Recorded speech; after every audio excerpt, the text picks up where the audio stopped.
Selamat sore, saya akan mempresentasikan tugas besar aplikasi pengingat jadwal yang berasal dari kelompok Trio SI yang beranggotakan Farel Wongso, Jonathan Julian Supriyadi, Vicentius Federico, dan saya, Jonathan Julian Supriyadi, akan menjelaskan latar belakang. Yang pertama adalah kehidupan modern yang sibuk membuat mahasiswa dan pekerjaan kesulitan mengelola banyak jadwal dan tenggat waktu. Yang kedua adalah masalah. Metode manual seperti sticky notes mudah hilang, sementara aplikasi kalender di ponsel seringkali terlalu kompleks. Hal ini menyebabkan jadwal terlewat dan produktivitas menurun. Yang ketiga, kebutuhan.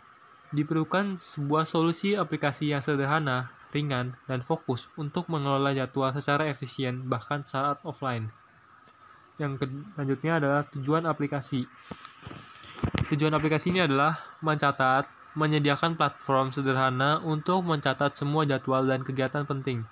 Yang kedua yaitu memudahkan pengguna menemukan jadwal atau tugas tertentu dengan cepat.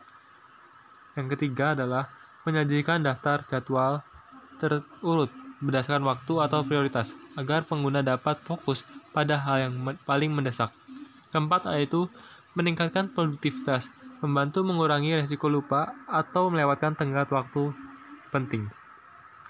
Selanjutnya adalah gambaran fitur utama.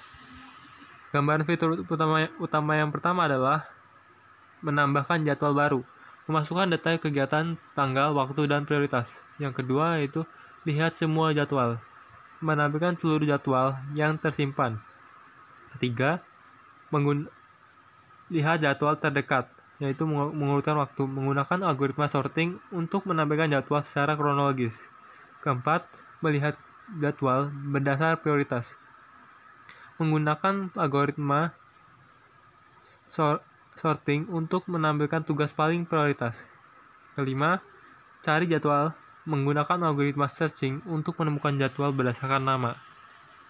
Saya akan menjelaskan bagian flowchart-nya. Jadi flowchart yang sudah kita buat, kami buat, kita akan memulai programnya dulu, lalu menginput jadwal, judul, tanggal, waktu, lokasi, serta seberapa prioritas jadwal tersebut, lalu menambahkan jadwal, lalu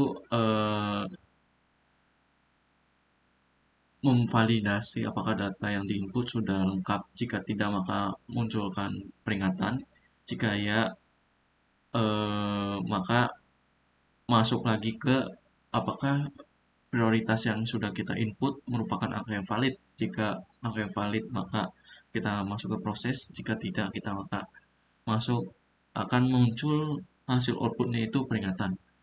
Lalu dari dalam prosesnya ini kita menggunakan tim sort yang mengurutkan jadwal berdasarkan prioritas, tanggal, dan waktu. Lalu setelah itu akan kita menampilkan daftar jadwalnya.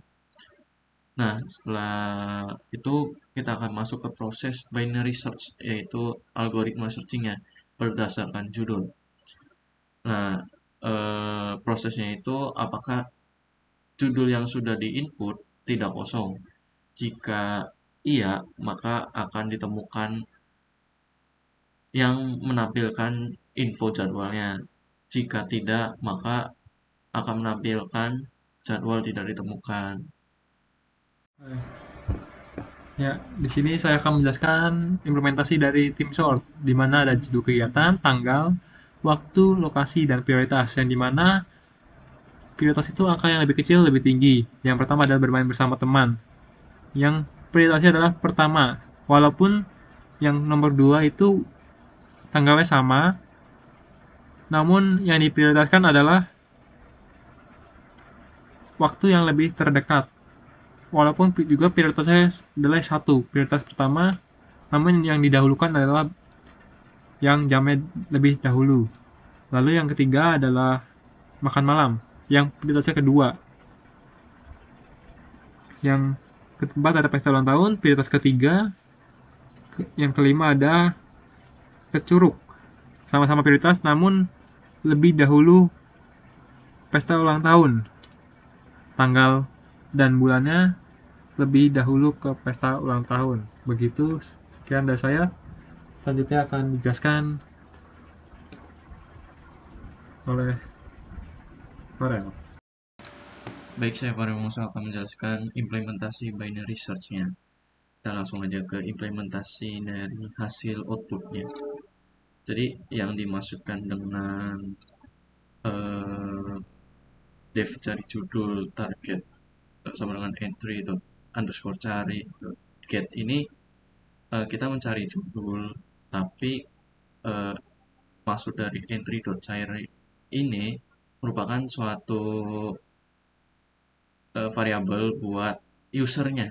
Jadi ketika kita em, ingin mencari tapi belum ada hasilnya, maka dia akan memunculkan peringatan masukkan judul yang ingin dicari yang ini. Kita coba ya. Nah, tuh, masukkan judul yang dicari. Jadi ini peringatannya. Lalu apa yang akan terjadi ketika kita memasukkan target nilai targetnya ya seperti bermain bersama teman, kerjain tugas. Ntar kita coba bersama teman. Maka dia akan memunculkan notifikasi message box-nya itu memunculkan nih seperti ini ditemukan. Lalu apa yang akan terjadi ketika tidak dari judul kegiatannya, maksudnya berbeda gitu. Jadi kayak misalnya bersama teman-teman. Di sini kan nggak ada kalau bersama teman-teman, maka akan memunculkan outputnya itu tidak ditemukan jadwal dengan judul, yaitu jadwal dengan judul yang ini bermain bersama teman tidak ditemukan. Coba itu, maka akan memunculkan message box-nya itu seperti ini. Oke, setelah tadi kita membahas tentang algoritma team sort dan binary search, sekarang saya Vincent akan menjelaskan bagaimana semua itu tadi dapat disajikan kepada pengguna atau user melalui Graphical User Interface atau yang biasa kita sebut GUI dari aplikasi Smart Schedule kami. Nah, pertama, kami merancang GUI ini dengan menggunakan Tincter. Nah, Tincter ini adalah sebuah library yang membuat aplikasi menjadi ringan dan bisa berjalan offline di komputer manapun. Nah, kita bedah sedikit bagian skripnya. Pada awalnya ini kita punya root sama dengan tk.tk, buka kurung tutup kurung. Nah, ini merupakan jendela utama dari aplikasi kita yang di sebelah sini. Nah, lalu untuk bagian root.title ini, itu gunanya adalah untuk memberikan judul pada jendelanya, seperti yang tampil pada di atas ini. Lalu kemudian untuk yang root.geometry, itu untuk mengatur ukuran dari jendela aplikasi yang telah ada. Nah, lalu di bagian atas aplikasi kita punya form-form untuk menginput jadwal.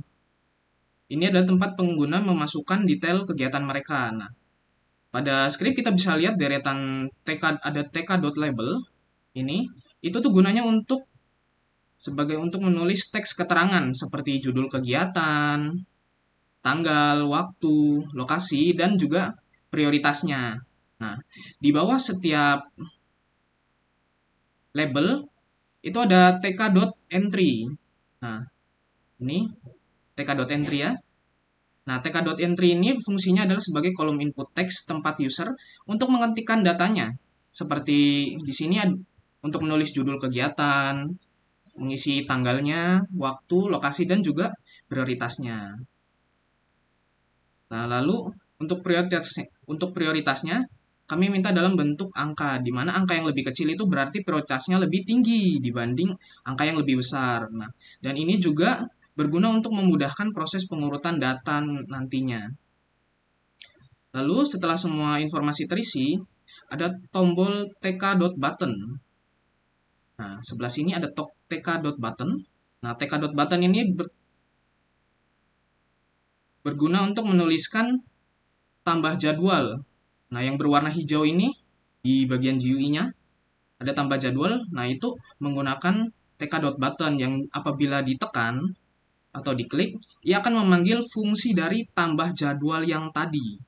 Nah, lalu tugasnya adalah untuk dapat menyimpan data yang telah diisi tadi ke dalam sistem. Nah, setelah itu di bagian bawah kita juga ada bagian daftar jadwal. Nah, di daftar jadwal ini direpresentasikan oleh listbox.jadwal yang sini. Nah, di listbox.jadwal ini, listbox_jadwal di script ini adalah area di mana semua jadwal yang telah diinputkan oleh user akan tampil. Nah, fungsinya itu mirip seperti daftar di papan tulis, tapi bentuknya itu digital. Nah, lalu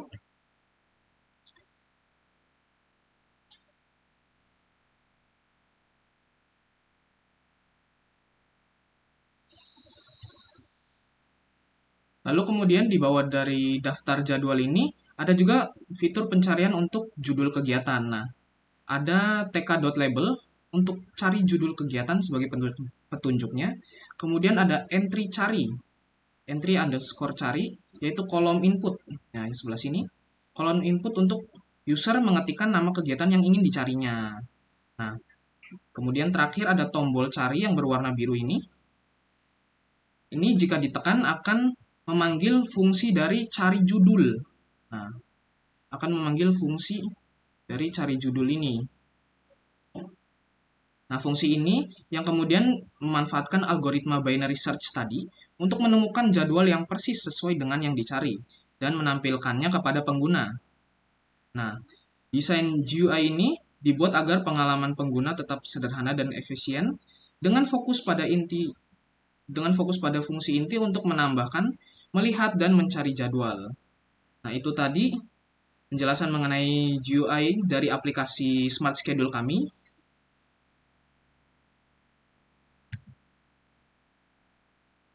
Terima kasih telah menonton. Kami akhiri. Sekian dan terima kasih.